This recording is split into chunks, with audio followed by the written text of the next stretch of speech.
तस्वीर भी है, फूलों सी नाजुक, कभी कभी तूफानी शमशीर भी है। As journalists, they have been supporting me, they have critiqued my work, they have helped me grow in my craft.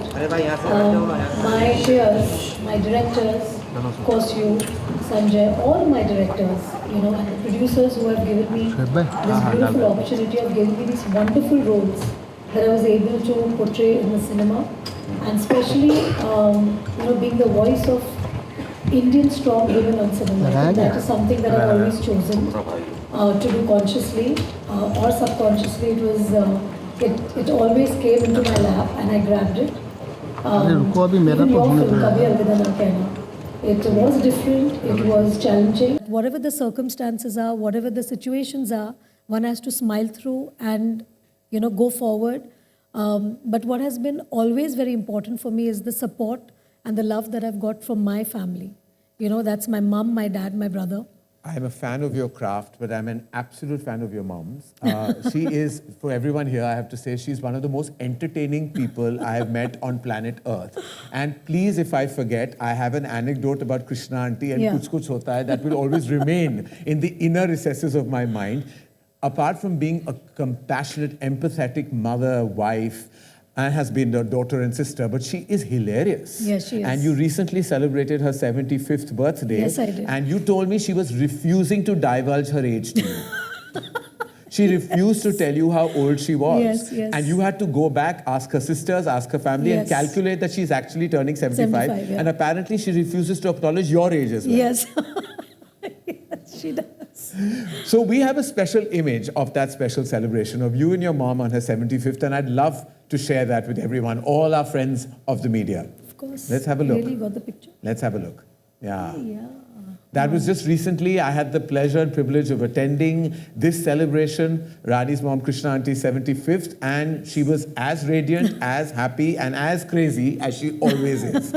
But when I talk about mom and dad, I have such visuals and such amazing memories of Ram Uncle and Krishna Auntie, and I want everyone to just see a quick journey of theirs through the years. Because I think the way, you know, at the time that we were growing up, I think it was never really something that occurred to my dad that I'm going to go ahead in life and, you know, work and do stuff like that. I think it was more always a boy's responsibility. I think that responsibility, I think they saw through my brother. I think with me it was very clear they were wanting to get me married at a very young age. Oh dear. Yeah, but I think destiny had other plans for me. With the offer that came for Raja Ki Aayegi Barat, I think my mum just told me that, you know, Salim uncle, who is a family friend, who's offered you the film, why don't you take it up and see how it goes. And I think behind that ask or that want of my mum's, I never realized that probably my mum was finding a way to make probably the financial situation in my house better. Right. You know, because they knew that if I do well in this field, maybe things would be better. But probably at that point of time, I didn't see it from that angle. But I think what made sense to me was that my mom said, why don't you take it up? Because at that point of time, as teenagers, we were wanting to take up a particular profession. You know, we want to probably take, say, interior designing or law, and we're just confused as teenagers. At that point, I just thought it was very nice of my mom to say that, try this out. If it doesn't work out, you can go back to your studies and you can always go back to doing what you wanted to do. Raja Ki Aayegi Barat, I remember, and I have something interesting to say about Raja Ki Aayegi Barat, which is very defining for you. That debut film, that performance, that power-packed performance welcomed you into mainstream cinema. While the movie wasn't a thunderous success or wasn't a success, but what did happen is that you made a solid mark. And what followed after that was a result of that strong performance. Before we talk about Raja Ki Aayegi Barat, initial close-up that you saw of Rani coming out and saying Raja Ki Aayegi, and she does one gesture like this.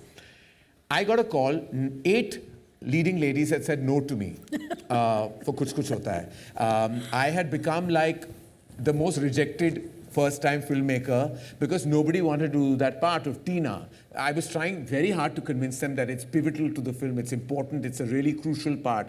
Nobody. All those 8 girls, and I remember each one of their names, and I thanked them that they said no. To me, I got a call one evening from none other than Aditya Chopra, who called me. He said, have you seen this new girl in this trailer of this film called Raja Ki Aayegi Barat? It's this song. She comes out and she does a gesture. This girl is a big star. So I was like, okay. I went and had a look and I said, she's a very pretty girl. And I went and met her, and of course the rest is history. Yes. The irony here is that it was actually Adi who called me and recommended me to you. Yes. And do you remember that meeting? I remember the meeting with you, of course. Yeah.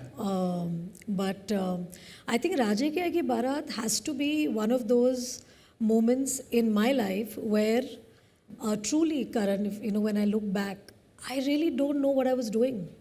I was just following my mother's instruction. Yeah. I said, my mom wants me to do it, I have to do it. And because I'm doing it, I have to do it to the best of my ability. And whatever was best that I could do, I did for the film. Yeah.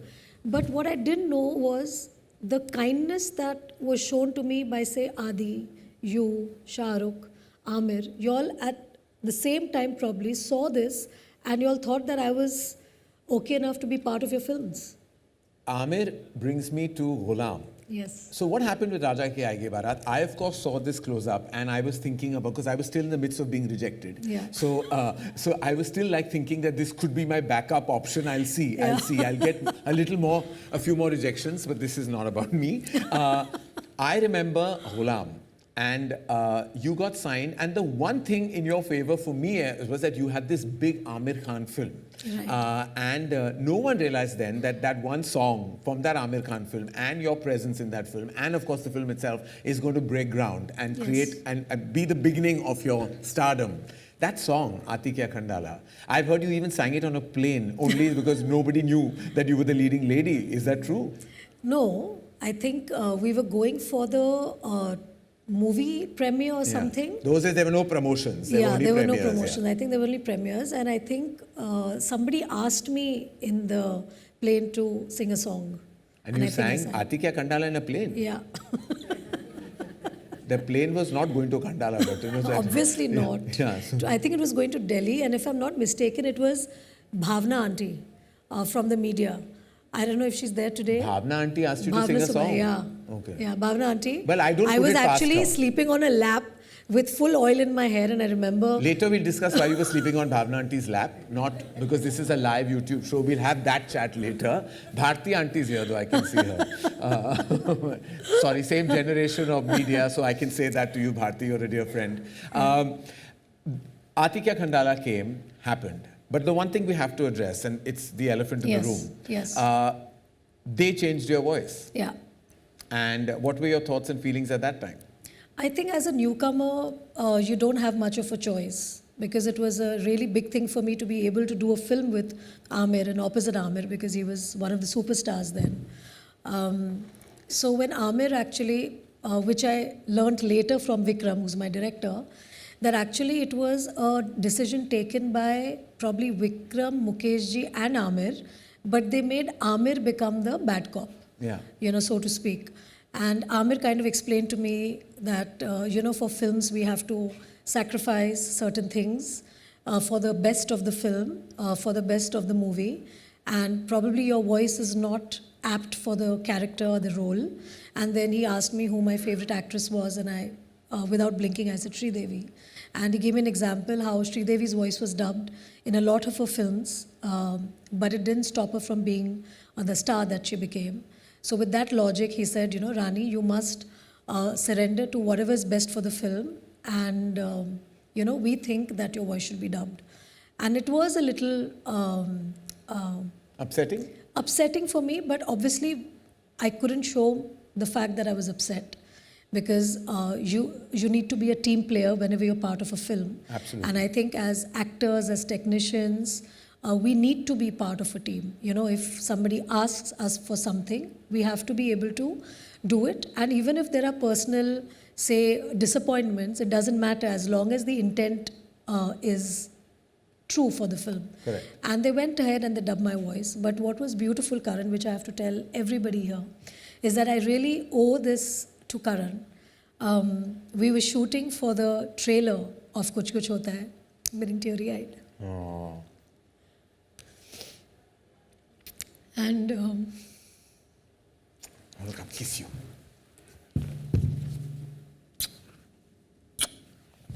I remember that day. We were shooting just so that you can compose yourself, I just said it. There was a teaser at that time. Again, it was Aditya Chopra's idea. I think he's such a part of my entire journey, Rani's journey, consciously and subconsciously. Yeah. He gave me the idea of that teaser where Rani's sitting with baby Anjali and where she says, Aaj main tumhe, if anyone remembers, there was a teaser. In those days, there was no such thing as teasers, but we shot this teaser against blue screen. And I was on a swing. Or rather, it was just a blue screen because we didn't know what VFX was then. Yeah, and you made me wear a white churidar. White salwar as in I was the ghost over there as well. And where she says, आज मैं तुम्हें कहानी सुनाने वाली हूँ. इस कहानी में एक लड़का है, लड़की है. दोनों लड़ते थे, झगड़ते थे, फिर भी एक दूसरे के best friends से. And then there was a line, फिर क्या हुआ? And she says, फिर कुछ कुछ हुआ. And that was the thing. Yeah. And then you introduced Rahul and Anjali. Yeah. So I remember at that shooting, you came up to me and you said, Rani, are the people the people dubbing your voice in Gulam? And I said, yeah. So he said, do you have a problem with dubbing, with your quintessential way of talking? And I said, no, I don't have a problem with dubbing. You said, did you dub your first film? I said, of course I dubbed my first film. So he said, I love your voice. The way you said it that time. And I still remember that clearly. He said, I love your voice and you will dub for my film. And thanks to you, Karan, that I was able to retain my voice. No, you have such a beautiful voice, and everyone knows that Rani Mukerji's distinct voice is one of the big parts of your amazing performances. And I never understood, because you know, my dad, I still remember we were sitting and we got a call कि distributors बोल रहे हैं. Firstly, whatever that meant to me at that time, because distributors बोल रहे हैं कि voice बदलना चाहिए, because audience accept नहीं करे, ऐसे वो तो नई नई आई है, audience जानती नहीं है कि वो कौन है अभी. They're still settling into knowing her. What and my father also said कि क्या पागल we are not changing किसी की आवाज क्यों बदले हम, like you know. And my father then gave me an anecdote. मुझे बोला गया था अमित जी की आवाज बदलो अग्निपथ में और देखो क्या हो गया, मैं नहीं बदलूंगा किसी की आवाज. So my father no, but you know, he had gone on another tangent. You know, we are joking about it today, but your decision as a young filmmaker, it was your first film, and you could have easily be swayed with the pressure that came on you, but you stood your ground, and that's why he's Karan Johar. No, I mean. And he stood his ground, and he believed in my voice. He believed in me, and I got to retain my voice in all my films. And that began because if you hadn't Karan, a lot of my films, my voice would not be part of my. I think you were destined for the greatness that you have achieved, irrespective of a voice or no voice. It's those eyes, Rani, that no one can go beyond. And the fact that even today, and I'm taking a minor digression to say that fact that even today you keep evolving your craft speaks volumes of your understanding. And the one thing that I've noticed, the one actor I saw do that was Sri Devi ji. When I remember seeing her after she came back after a 15-year sabbatical, when she came English with Ishq Vishk. English English, I'm calling it. Clearly losing my brains these days. In English, and I remember seeing that she had understood the syntax of our times. And I see that you do very few films, which we must talk about, that you have to do many more. But every time I watch you, I feel like you've evolved, you've updated your energy and your craft on screen, and that speaks volumes about your understanding of just cinema and not just performance.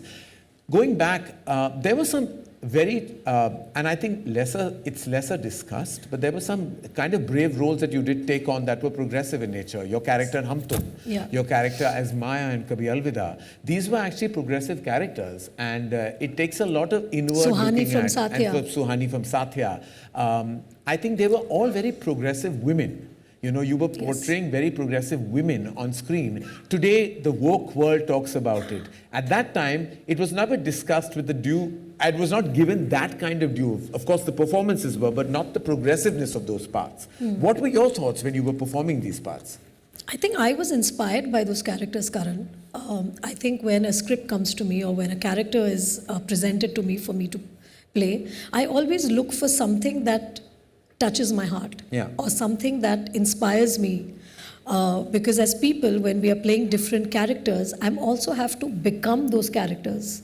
I have to keep Rani aside and I have to be those characters, and I have to do it in a way that the audience believes that I'm those characters. Yeah. And for me, if I have to become somebody else, I have to be inspired by her, I have to love her. Only then I can play the part with utmost sincerity and integrity. And that's what I saw in these characters. And I saw that with time changing, with India changing, with the voice, every decade comes with a new voice from the current generation. And I think these parts actually spoke about the modern Indian woman and what she wants to say and what she wants to do and the change that she wants to bring about. Her own desires and the agency and all of that. Yes, you know, it's not about following a particular protocol, or I would say the whole patriarchal system of what we are taught to do or meant to do. But somewhere these women stood against that. You know, and in their own way, not shouting from the rooftops, but in their own choices, quietly making certain decisions in those characters, in the films, and how the film evolves, how the story moves forward, and what happens in the story, which in turn inspires other women who are watching it, or other girls who are watching it. I remember while filming Kabhi Alvida, I didn't realize when I wrote the film and that it was going to get so deeply immersive as an experience for the actors. Because I realized that all the characters, Dev and Maya and Rishi and Riya, they got so immersed into those characters that at one point I had to tell Preeti that listen, this is not really happening. We're shooting a movie. Like she was like, but why is he cheating on me? So I'm like, he's not cheating on you. It's the character. Like, you know, she was getting like very personal. Like when I had to one day take her aside, we went for a walk. I said, it's not Preeti's Insta. This is Riya. It's happening to you. Because I realized at that point, and there were moments, I remember at one point, Abhishek broke down really on set. You know, you remember there was a scene you and him were shooting, and I remember he broke down, and I think there were moments I could see you just looking sullen and sad, and I realized that everyone was going through, like you were going through beats in your head, because the film talks about ground realities, emotional realities, things that people go through, don't like to address, we don't like to acknowledge, we brush them under the carpet, but they are all realities of modern life. And I realized it was a very tumultuous experience. Yes. And I think also for the audience as well. Yes, it was. I'll never forget when I realized that the film is going to get polarized responses, is that I went to see the first preview of the film with a paid audience, and there was a traditional looking couple watching it, and there's a scene where Dev and Maya are checking into a hotel, and immediately the traditional woman looked at the traditional man and said, like that, like, what's happening? And he said, kuch nahi, dream sequence hai. And when they realized that dream sequence nahi hai, they both got up and walked out. And I remember I was like, oh no, like, you know, like this is also, like there is judgment, you know, but yet the end of that film gives you hope. And it speaks about love going beyond. That love should be the only reason you walk into a relationship. Absolutely. So more power to you, Rani, for Thank you, portraying Karan. those parts. And thank you, Karan, for writing those parts. No, I mean, like, you know, like of course, it's way back in like the I past. always say that we actors, we get opportunity to, you know, do such parts only because the writers and the directors, they write such parts for us. The directors have the faith, the producers have the faith to produce such films. Only then can actors come into the role and can give those characters wings, you know, and give them flesh on screen. And those wings give you moments on cinema, like I'll never forget that train sequence from Satya. Like there is just something organically pure. It's also, I think, it's that zone of performance that you came from that very filmy heroine performance to real natural acting, which you could do. You can do anything. According to me, Rani Mukerji can do anything. But when I see you in Yuva, I see you in Satya, I see you in Hey Ram, I see a syntax that is so unusual for that time, for the mainstream movie star heroine of that time. We were shooting all around Mumbai, in the trains, in marine lines. You know, we used to catch the train from marine lines and then we used to go up and down, up and down. And it was amazing because as a student, you know, because I'm born and brought up in Mumbai, I used to catch the locals a lot of times to go to town. So just being in the locals, just being there shooting with Shad's madness, with just, trying to get the scene done because, there's like, the time running out. And of course, this was Sing Sound, which is Sing Sound is basically live sound. And there was so much of trains going and coming, crossing us.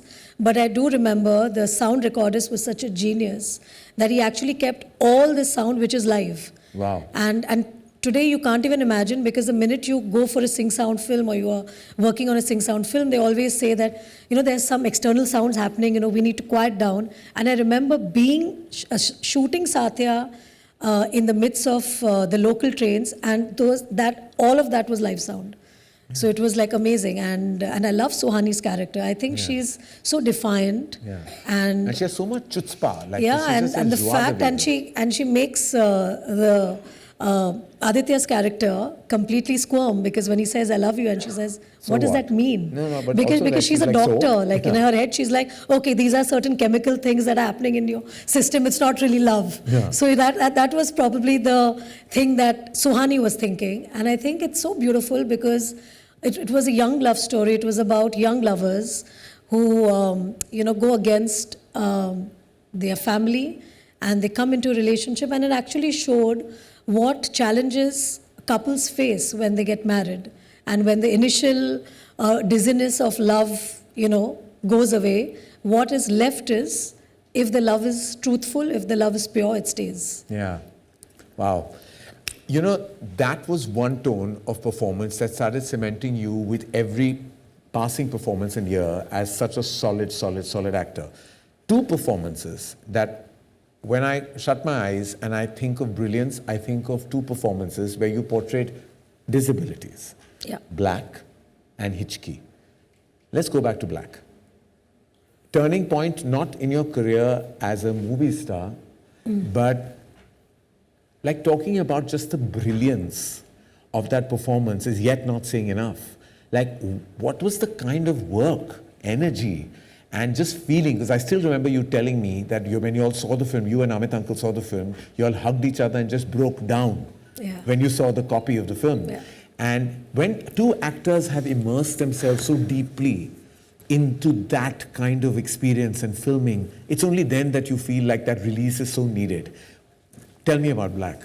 I think I have to credit Sanjay for every second of that film. The fact that he chose me, I'm very, very grateful, and I'm going to be indebted to him forever for that part. What Sanjay brought as a director, in the scenes that we shot, I think he took the scenes from, say, what we were performing. He made an entire world which was so different. Like, it was the first time that I was working in a film like that, where each day I came on set and I saw the beauty of the set, the kind of detailing that Sanjay did, and it inspired me every second to give my best. And Sanjay coming on set and the way he used to interact with me, the way he used to interact with every actor on set, inspire them to do their best. I think Sanjay has some special quality that he really makes you immerse in the character and takes you to the depth of your own self to actually figure what else is there. Like, even if I don't know that it exists within me, Sanjay will make sure that he taps into that.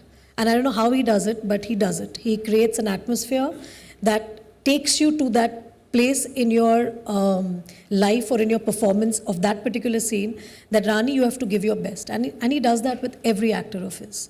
But the process of Black was very different because when I met all of them,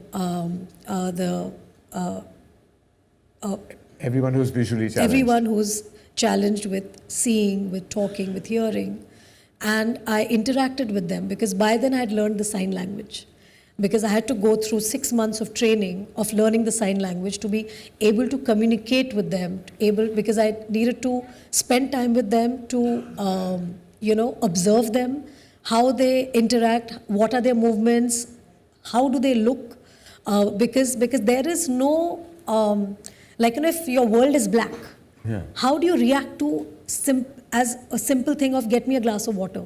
Yeah. Or, I'm watching the beach. How do you comprehend that? Or I'm going from, say, Juhu to Bandra. How do you even comprehend something as simple as that?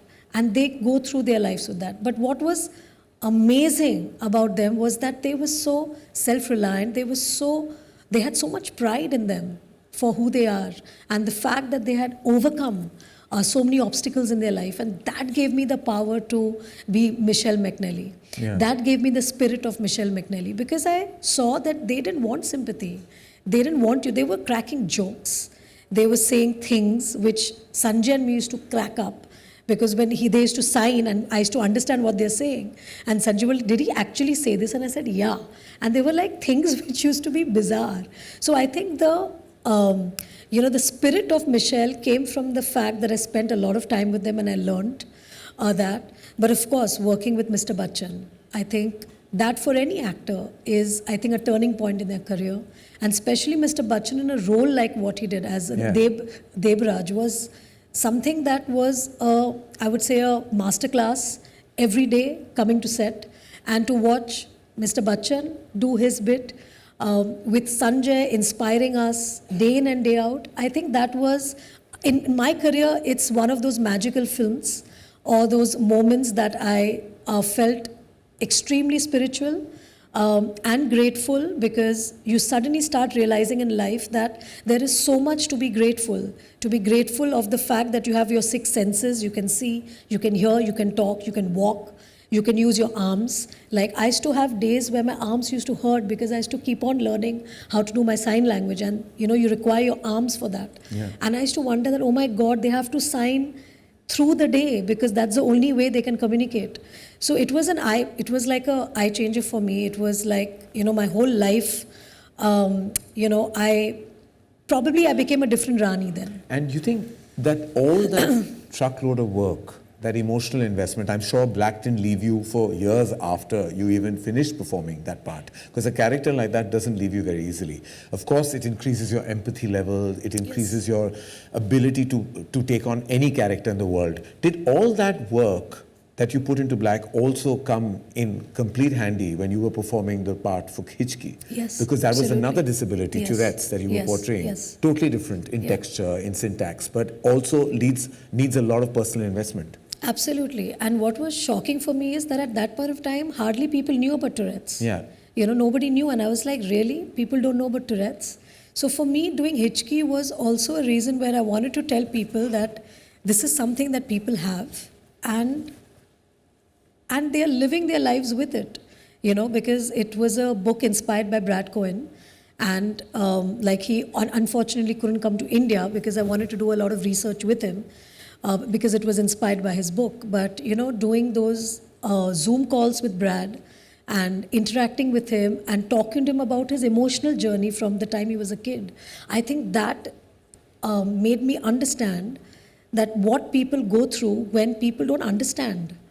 People don't show empathy, people laugh at you. And how does one deal with it? And you need a lot of superpower from inside, strength, that resilience, to be able to fight that day in and day out. It's not like just once in a while it'll happen. It happens to you every day, and how do you go through life with that? So I think these are characters that have inspired me personally, for me as a person to be inspired by those characters, and I'm so happy that I could bring them to an audience and for them to watch and be inspired. Absolutely. Black and Hichki will always be tent-pole moments in your career. Did it break your heart when you didn't win the National Award for Black? I think it broke heart of all my fans. It broke my father's heart. It broke my mom's heart. I think the way I was and the way I've conducted my career or my life from the time I was a teenager, I started off being an actor because my mom asked me to be an actor. And I realized that through the work that I could do, I could probably give my parents a better life and see them happy and comfortable. And that was my dream for a few years, that I kept working in films. Then when I realized that this is a serious profession, and I used to get fan mails, that time there was no social media.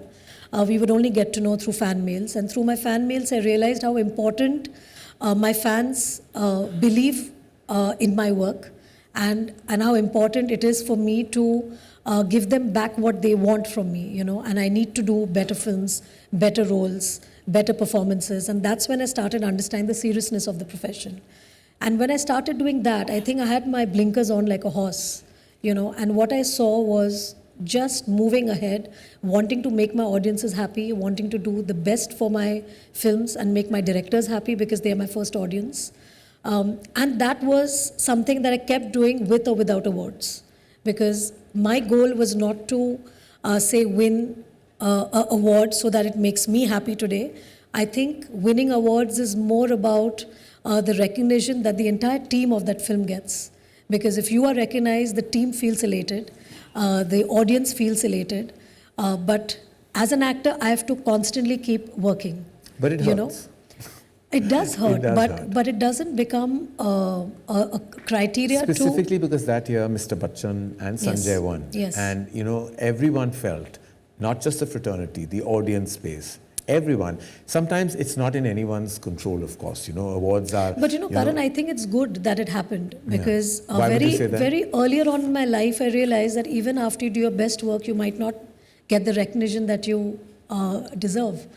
And probably somebody else's performance is better than yours. Yes. And you have to keep striving for the best. You have to keep working hard. You have to keep doing your best. Yeah. And for me, my audience, and I would really, really thank them from the bottom of my heart, Karan, because from the time, because I've literally grown up. These 3 decades is literally me growing up from being a 17-year-old to being 47 today. I've literally grown up in cinema. Don't say that, your mom will be unhappy. You're not meant to divulge your age, Rani, so openly like this. So these 3 decades, my audiences have accepted me in every phase of my life. They saw me as a teenager, they saw me becoming a young girl, a woman, a wife, a mother, and nothing has come in the way of my audience to believing in my work and appreciating my work. They have helped me shatter the glass ceiling, as they say. We don't shatter those ceilings. It's our audience that helps us shatter those glass ceilings, because they accept us in those roles. They accept us in every phase of our life. And I can only thank them for that they see me, they see my character, they don't see what I am doing personally in my life. Because for the actors, it never comes in the way of the actors. Yeah. It's always questioned. The women are always judged. You know, and I'm happy that my audience has not judged my personal life. No, they never have and they never will. And it's that belief that the audiences have. You didn't just shatter the ceiling, you reached the ceiling with your performance in Mrs. Chatterjee versus Norway, and that won you your first national award. I know we could call it delayed gratification, but it was a big moment. Specifically, not just being your first, you won it in the same year as Shah Rukh. I was there in the same room, and I felt for all of us, it was like the coming together of the Kuch Kuch Hota Hai trio, all winning national awards. To me, it was one of the most emotional moments of my life. Really, it felt so. And seeing you win that award, it made me feel so, so proud. What did it feel like for you? And that performance, before we talk about the national award and your first win, that film, I remember you showing me the film in the closed room of an edit room at MA Entertainment. I was watching it, you wanted me to see it. And I'm a parent by then, you know, and I remember being a puddle, because I have just wept and wept and wept, because I cannot even believe what it feels like for a parent to just see their children I'm a mom and a dad, right? So I'm a combination of both. So I felt every beat of that performance. I felt that you had immersed yourselves into every existing mother in our motherland, you know, and it was just such a powerful portrayal of a absolutely helpless mother. And you being a mom, and I know you're a tiger mom, like I know how you are about Adira. I can't even imagine what you felt like every day of that shoot. It was very tough. And the only person who I placed in that, in Devika, was my mom. Because that's the other Bengal tigress who I know. Yeah. And my mom, who has she has lived her entire life because of my brother and me. The way she dotes on us. She, even after my dad passing away, I think what keeps her going every day is the love that she has for us. Yeah. And I just had to have her in mind, because she is the closest person who I know who could be raised in Calcutta, and she was raised in Calcutta, and she got married at the age of 20 to my dad, and she came to Mumbai and she made her life here. So she was the closest person who I could think of. Her dialect, because even today, when my mom speaks in English or Hindi, she sounds Bengali. Yeah. There's a lot of Bengaliness in her. And I thought that Devika, being this true Bengali person from Calcutta, moving to Norway to make a family, she reminded me of my mom. And I just imagined if that had happened to my mom, how would my mom be? She would just lose the marbles. She would just go crazy. So I think putting myself in that place, I think would be a bit too much, because I think I wouldn't be able to perform. Yeah. Because I think that's so you too modeled deep. your performance on your mother. So I modeled my performance on my mom. And the way my mom would react to those situations. Well, I can only imagine if that hasn't happened, but what Krishna auntie would do even today. Leave alone take a child away from her. I think take a child even from one bedroom to another, I can imagine her going crazy. Yeah. I remember once, we've had many candid chats, Rani and me, and Rani and I remember saying that Aditya Chopra, who I think is a visionary, a maverick, and probably the first visionary of modern times in Indian cinema, of creating this studio we're all in right now. My teacher, my guide, my everything is your husband, and for that I will be eternally grateful. He's the reason I'm even doing this interview with you today. The irony of that, I will not be lost on me at all. I remember asking you, Rani, he has a spy verse, he has a Dhoom verse. When are you in his universe? And you turned around and you said, darling, I have my own. And you were absolutely right. Mardaani is your female-led cop verse of your own. It's the first. I think this needs a huge round of applause, because we talk about all the other universes. We talk about the Singham verse, and we talk about the spy verse, the comedy horror verse. But you have been leading a female cop verse. This is part 3, which is releasing on the 30th of Jan this month. And you've led it silently, strongly, never owned it, and never made a big deal about it. But part 3, in these times, which is so led by testosterone and alpha male energy, you've been showing that in this verse forever. When you say kick ass, this is kick ass. Rani, something tells me that this is what you want to do on a daily basis to many people. Like, I think this is a vicarious character for you, because I can tell that Rani really genuinely wants to go and slap many people, like on a daily basis. I know it. I can feel it in your aura and your DNA. Tell me that Shivani is really actually the closest to you. Yeah. Empowered, manic, on a hunt, like a crazy tigress. If anyone defines Rani Mukerji, it is this character of Mardaani. Am I right, or am I right? You are right, darling. And you will only be right because you know me too well. Yeah, because when you were slapping, I was like, इतनी खुशी रानी मुखर्जी को set पे कभी नहीं हुई होगी, barring on this moment. No, I don't want to lie. I feel very bad when I have to slap an actor. You are lying. No, I'm not. Not this actor, poor fellow. Yeah. I really want to know, did you really slap him all those times, or it was like touch and go? Pradeep da wanted me to slap. And I kept telling Pradeep da thoda cheating kar lo. Pradeep da said, no, I love you, Dada, wherever you are. And I really miss him. But yeah, but Dada he could never turn around and say कि थप्पड़ से डर नहीं लगता. And he, in fact, I was going on apologizing to him when I was slapping him, and he said, नहीं, आप चिंता मत करो, मैंने अपनी वाइफ को बोला है कि रानी मुखर्जी ने मुझे थप्पड़ मारा है. So I was like, okay then. Maybe he's got a few at home also. So he had come rehearsed. God, no, but Dada was clear that I had to connect. But talk Mardaani. I mean, what a fantastic achievement for a female superstar in our country. That achievement is because of the audience again, because they... कभी credit खुद ले लो. Audience, you're going on and all this martyrdom. We'll keep aside a little bit But now. I really believe that, Karan. I really believe that. No. Let's talk about how you should own this. This is your franchise. Okay. I think let's talk about how Mardaani came into being. Right. I think we all remember the Nirbhaya case. Yes. And how it shook us all as a nation. I think the sheer audacity in which the crime was committed, it really made us angry. And in our homes, we were feeling the angst. We felt the pain that the child and the mother and the family went through.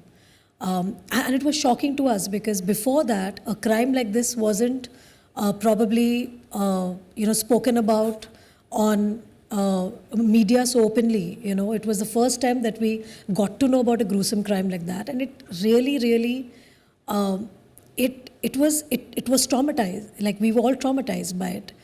And I remember that time, whether it was Pradeep Da, whether it was Adi, whether it was me, Gopi the writer, I think Mardaani was born out of the sheer anger that we all felt, you know, and it was something that we wanted to say to the audience, we wanted to say to the girls in like India, we wanted to make something that was empowering, that made the girls feel that hope is not lost, and of course to also educate, to create or spread the awareness that these kind of horrible things are happening around us, because many times, you know, women shy away from watching this kind of content, or they feel that, oh my God, this is too disturbing.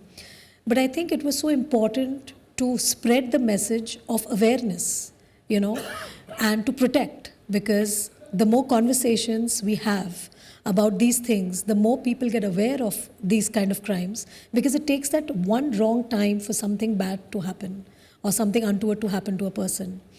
And I think Mardaani was born out of that rage. And I do feel that rage even today, because the conversation from 2012 to 2026 hasn't changed. We still talk about women's safety, we still talk about the crimes that are being committed, and it's only getting worse. So where does that lead us as a nation? You know, collectively, I think it's our duty, moral duty, to keep conversing about these things, talk about women's safety, and I think a lot has happened since then. You know, there have been bad touch, good touch, conversations that have started in school. There have been these squads that have started with all the police, whether it's the Nirbhaya squad or the Damini squad. And also helplines, immediate A lot of helplines have been introduced. So I think the more we talk, the more we make people aware, the more conversations like this will happen. And I always want to be the person who wants to champion this cause, because I feel that as much as we do is not enough. And as an artist, I can only express my anger or my grief or my sadness through these parts. And the other thing, give hope, empower the women. And when I take lead and when I take charge, I want the girls to believe that they can too.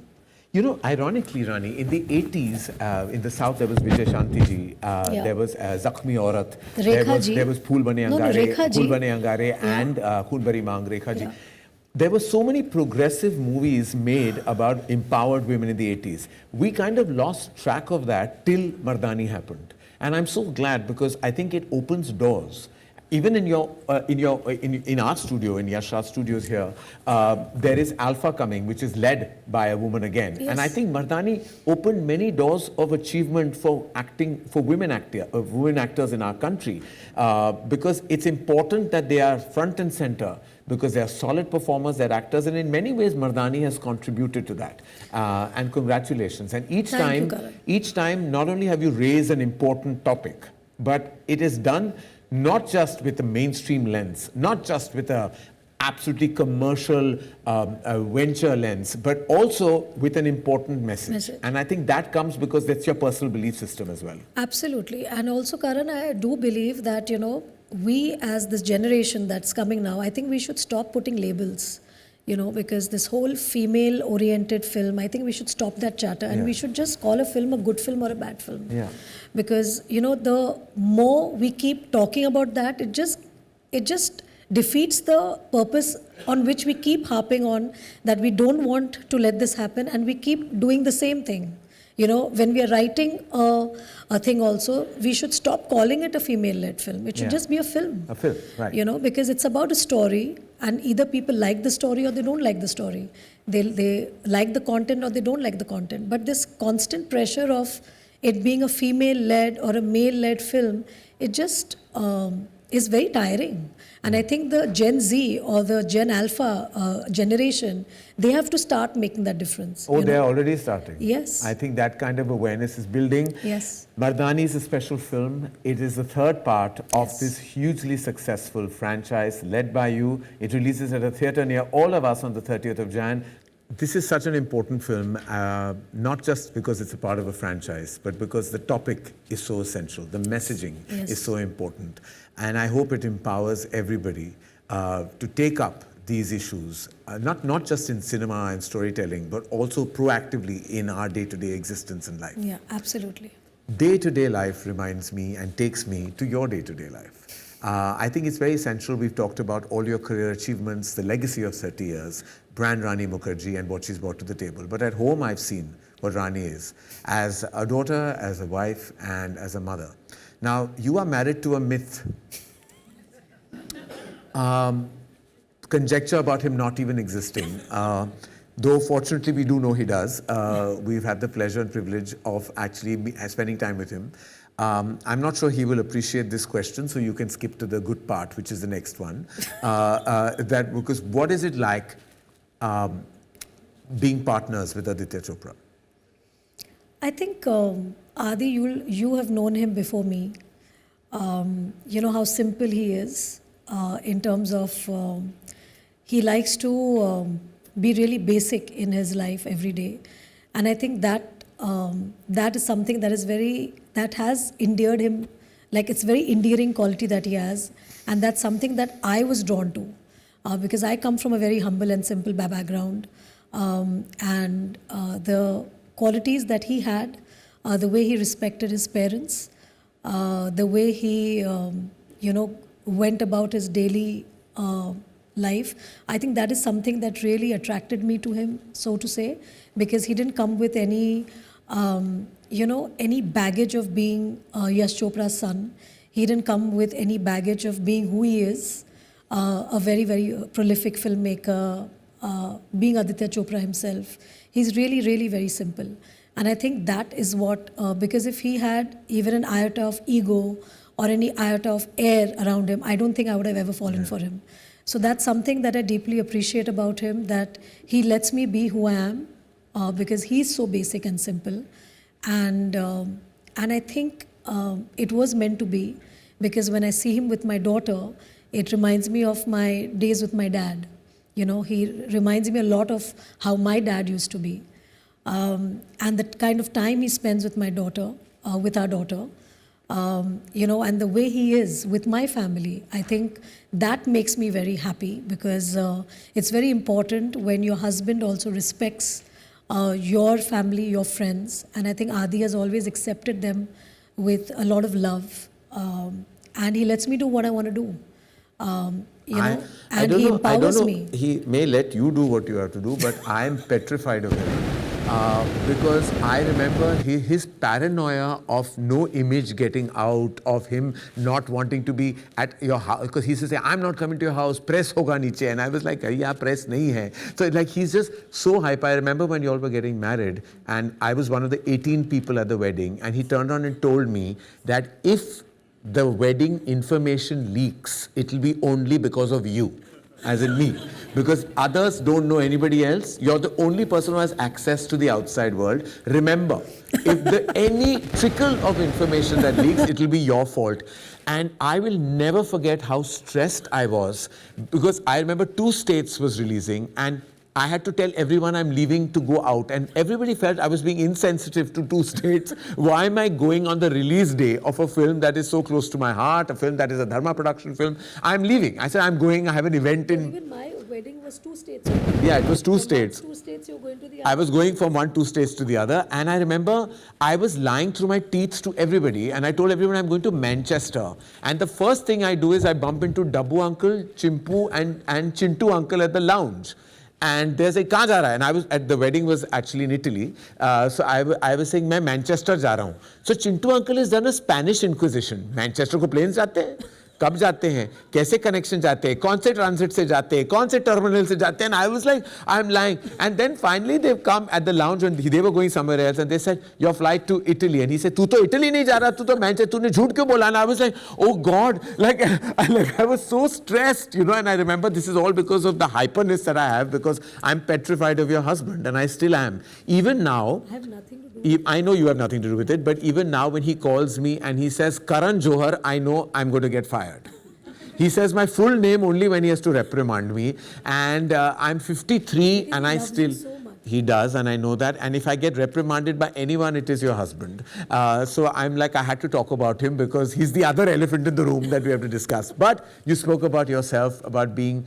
I have to say that your daughter is just an angel, and I'm so glad that my twins and her have an equation of their own. I think these are legacy friendships. My dad and your father-in-law, us, you and me, you and your husband, and now Yash, Ruhi and Adira. I'm so blessed that we can continue this legacy of love and take it forward. Because it's not just taking it forward for the sake of it, it's also that love going on from decade to decade. We've been, together for so many years. I think it's our friendship. I think it's, it's just that we've been so intertwined with each other in our careers, in our personal lives, and to yet be friends. I think, it actually goes to say that we do love each other. And I know how much you love your daughter, and I have a little surprise for you. I have a letter that she's written for you. Are you serious? And I know you have no clue about this. And I'm going to read it out to you, and for that I have to change my chashma. And this is Adira's letter to you, to her darling mother. Rani, your mic is gone. My mic is gone? Yeah. Mic is gone. Yeah. Mine is okay? All right. I'm going to read it out. This is probably the first time we're hearing from Adira. Okay. Hello, Mama. First of all, I just want to say how much I love you. You're the best mother in the world. We have shared countless memories together, joyful, tearful, and of course, funny. There are some qualities I like about you, some qualities I don't, and some qualities I've inherited from you. Some qualities I've got from you are my acting, dancing, and painting skills. One quality I don't like about you, but have got from you, is your short temper. We might be a bit different, like how you like bold colors and I like pastels. But at the same time, we are quite similar in many ways. Like our looks, she's gorgeous. That's my traits, habits, and skills. There are also some qualities that I have, but you don't have, like my school math skills. When I grew up, I hope to be kind, confident, loving, intelligent, and stylish, just like you. Setting everything aside, we are of the same blood, we are mother and daughter, and will have an everlasting bond forever. I love you so much, Mama. Love, your favorite, your beloved daughter, Adira. Oh my God, it's so cute. Oh my God. When did You take the mic first, nobody can hear you. I don't even know where the mic It's here, I'll get it for you. Oh my God. Surprise. I know you had no clue, Yeah. but that's why we saved the best for last. Oh my God, that is so sweet. She is just a beauty, and she's one of the most kind, gentle, soft-hearted. I mean, such a blessing. Adira is a personality, and I love that she is obsessed with food just like her father is. So one thing about the Chopras you have to know, and I've grown up in that house, that when you're at breakfast, we discuss lunch. When you're at lunch, we discuss dinner.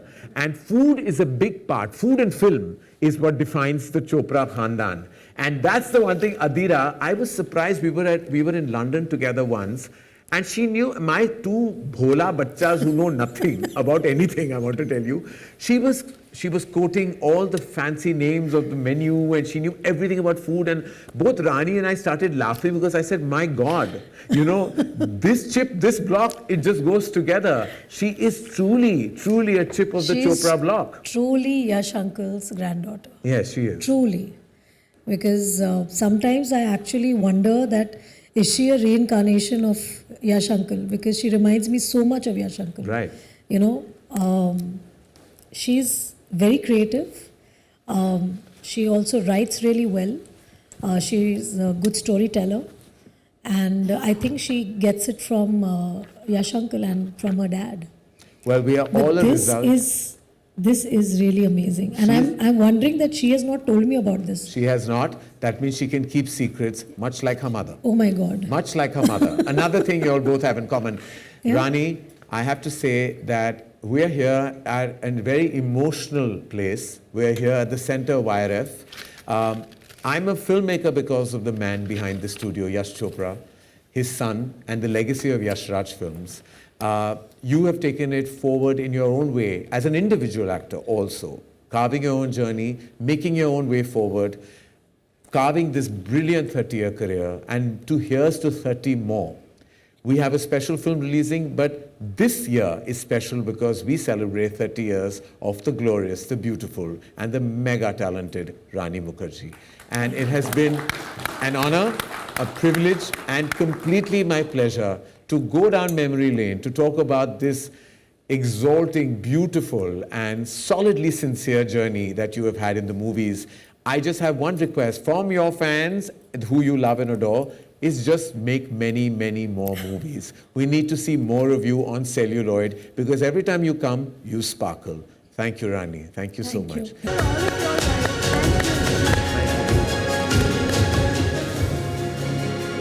अच्छा इसको छोड़ दो ना चाहेगा नहीं take it on your own लड़ाई होती है बता